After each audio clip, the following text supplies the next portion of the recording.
saw the basis on which God forgives us our sin. దేవుడు మన పాపములను దేని ఆధారంగా క్షమిస్తాడు అనే విషయాన్ని కూడా మనం చూసాం.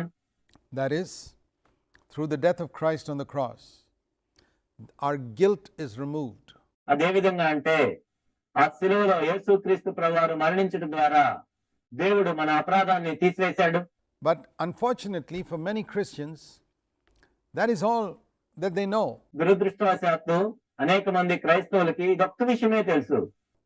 That their guilt has been taken away వాళ్ళ అపరాధ భావము తీసివేయబడింది by Christ's death on the cross. శిలువలో క్రీస్తు మరణించడం ద్వారా. Removal of guilt is like the cleaning of a cup. ఇక్కడ అపరాధం తొలగిపోవటం అంటే ఒక పాత్రని కడగటం వంటిది. Now, in your dining table, when you clean a cup and put it there, it's not meant to be a decoration. మీ భోజనపు బల్ల మీద ఒక పాత్రను కడిగి పైన ఉంచినట్లయితే అదేదో అలంకరణ కోసం ఎవరు ఉంచరు. You clean the cup in order to fill it with something. నువ్వు పాత్రను ఎందుకు కడుగుతావంటే దేనితో అయినా దాన్ని నింపాలని. To drink. So why does God cleanse our heart? నువ్వు ఆ పాత్రను ఎందుకు కడుగుతావంటే దేనితో అయినా దాన్ని నింపి త్రాగాలని ఆ విధంగా చేస్తావు. It's not just to keep it clean. No. Our heart is like a vessel that needs to be filled. మన హృదయ విషయంలో కూడా దేవుడు అదే విధంగా చేస్తాడు. కేవలం మన హృదయాన్ని శుద్ధి చేసి దేవుడు వదిలిపెట్టడు. ఆ హృదయాన్ని నింపాలని దేవుడు కోరుకుంటాడు. Or like a channel through which, when it is clean, God can pass on the water of life to other people. లేక ఆ హృదయాన్ని శుద్ధి చేసి ఇతరులను ఆశీర్వదించడానికి ఒక మార్గంలాగా దేవుడు దాన్ని వాడుకుంటాడు. That is why God's provision for our salvation not only deals with the guilt of our past, but also the future. There's grace sufficient for our need in the past, and there's grace sufficient for us to be able to bless other people in the future as well. కాబట్టి దేవుడు మనల్ని రక్షించట్లో ఆయన కలుగు చేసిన సదుపాయం ఏంటంటే కేవలం మన గత పాపములను క్షమించి మన అపరాధ భావన తీసివేయటం మాత్రమే కాదు, భవిష్యత్తులో మనం ఇతరులను ఆశీర్వదించినట్లుగా కూడా దానికి తగిన కృపను దేవుడిస్తాడు. See, our problem is basically twofold. ఇక్కడ మనం చూసినట్లయితే మన సమస్యలో రెండు విషయాలు ఉన్నాయి.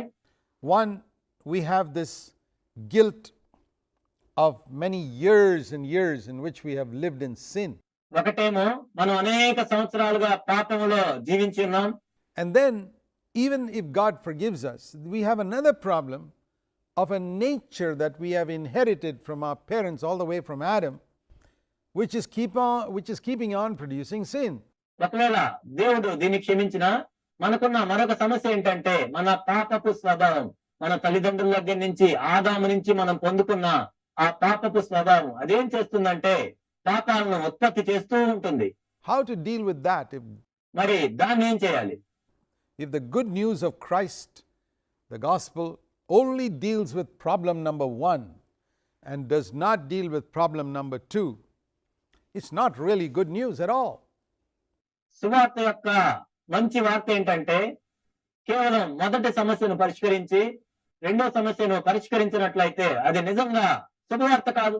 It would be partial good news, but it's not fully good news. అది పాక్షికమైన శుభవార్త అయ్యుండొచ్చు కానీ సంపూర్ణమైన శుభవార్త కాదు. Think, for example, if I've heard the story that in a certain lunatic asylum, when they want to find out if a person has come to his senses, they give him a very simple test. ఉదాహరణకు మనం చూసినట్లయితే నేను ఒక సంఘటనను ఈ విధంగా విన్నాను.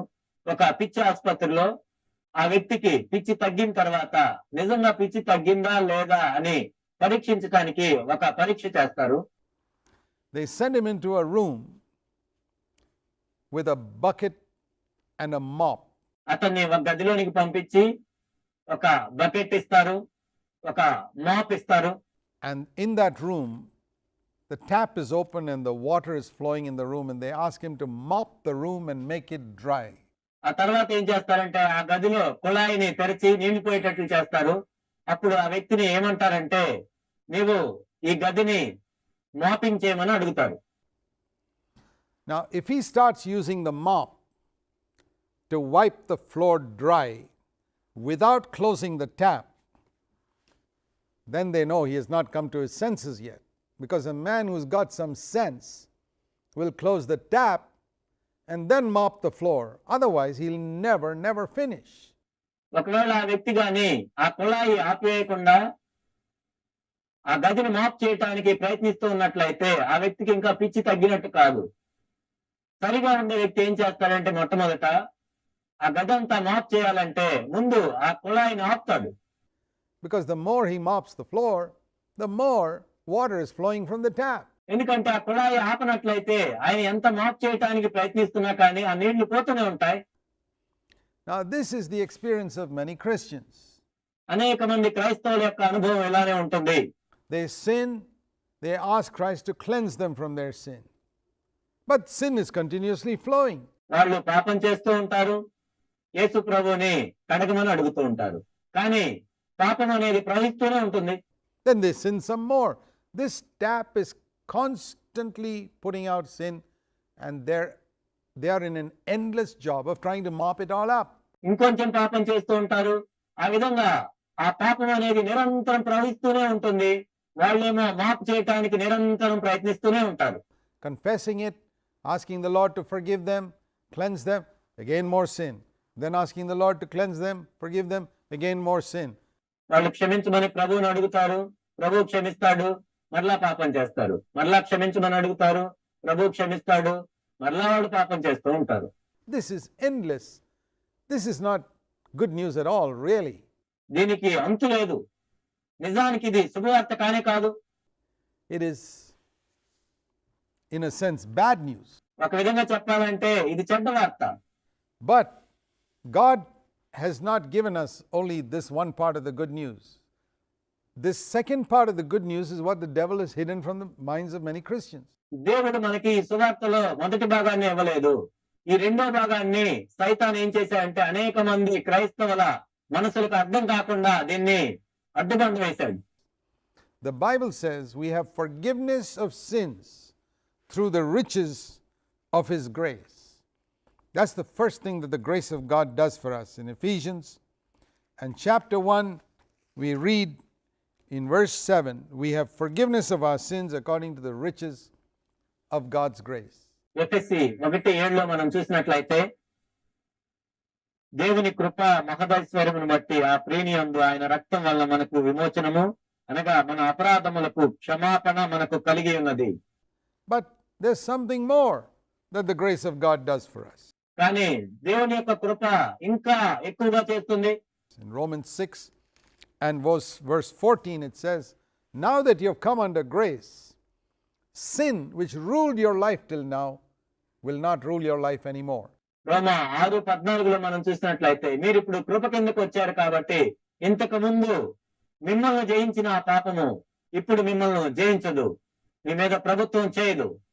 So my second problem is also dealt with by the grace of God. ఆ విధంగా మన రెండో సమస్య కూడా దేవుని యొక్క కృప చేత నిర్వహించబడుతుంది. Now in the Old Testament, when people did not have grace, they could not experience it. పాత నిబంధనలో అయితే వాళ్ళకి కృప లేదు కాబట్టి దీన్ని అనుభవించలేరు. Until Christ came, we read in John 1:17, Moses only brought the law, but Jesus Christ came with grace. యేసుక్రీస్తు ప్రభు వచ్చే వరకు కూడా కృప అనేది లేదు. యోహాను 1:17 మనం చూసినట్లయితే ధర్మశాస్త్రం మోషే ద్వారా అనుగ్రహించబడింది, కృపయు సత్యము యేసుక్రీస్తు ద్వారా కలిగెను. Grace is God's supernatural power that deals with the guilt of our past and enables us to overcome this sinful nature that we are all born with. ఆ కృప ఏం చేస్తుందంటే మన అపరాధాన్ని తీసివేస్తుంది మరియు మన పాప స్వభావం మీద కూడా జయాన్ని ఇస్తుంది. So this is God's double provision for our double problem. మన రెండంతల సమస్యకు దేవుడు కలుగజేసిన రెండంతల ఏర్పాటు ఇది.